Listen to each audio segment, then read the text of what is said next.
आपला बराचसा वेळ हा ऑफिसमध्ये जातो, त्यामुळे ऑफिसमध्ये पण आपण सगळ्यांनाच फ्रेंड्स म्हणतो असं आहे.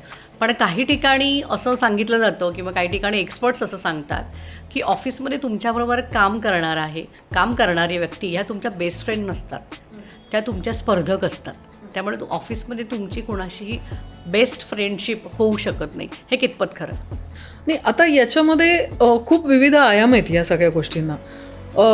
एखाद्याचं अकाउंट डिपार्टमेंट असेल आणि एखाद्याचं HR डिपार्टमेंट असेल, तर त्या दोघांचे लाईनच एक नाही आहेत, तर तिथं तुम्हाला एकमेकांचे स्पर्धक मानायची गरजच नाही आहे. काही ठिकाणी असं असतं की तुम्ही प्रत्येकजण काही तुमची स्पर्धा होऊन प्रमोशन मिळून, जसे IT मध्ये लेवल्स असतात, एक लेवल्स, काही ठिकाणी त्या लेवल नाहीच आहेत.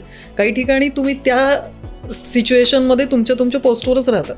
म्हणजे एखाद्या ठिकाणी मी काउन्सलर म्हणून लागले, तर पुढे माझी डेव्हलपमेंट होऊन मला काउन्सलर सोडून प्रोग्राम डिरेक्टर व्हावं वाटेल, हे माझं ट्रेनिंगच नाही आहे. माझं ट्रेनिंग काउन्सलिंग म्हणूनच आहे. तर त्या काउन्सलरमध्ये माझी कोणाशी स्पर्धा नाही आहे, ना सोशल वर्करची स्पर्धा आहे, ना POशी स्पर्धा आहे. माझा रस्ता मला माहिती आहे. अशा ठिकाणी तुम्हाला खरं तर हे सगळं अशा पद्धतीने ट्रीट करायची काहीच गरज नाही आहे की तुमचे स्पर्धक असतात सगळेजणं, हे मानायची काहीच गरज नाही आहे. कारण आज आपल्या मैत्रिणीला कॉल करून सांगणं खास की माझी बेस्ट फ्रेंड राहते सोलापूरला, तर मी तिला कॉल करून सांगायचं की मला राग आला आहे आणि किंवा माझं भांडण झालं आहे, हे सांगायला जर माझी मैत्रीण पाहिजे असेल तर माझ्याकडे वेळच नाही आहे. पण बाजूच्या टेबलवर बसणारी पटकीनी ओळखते की का गं, चेहऱ्याचा रंग उडला आहे, काय झालं आहे, डिस्टर्ब आहेस का, ती ते सगळी नोंद घेते आहे.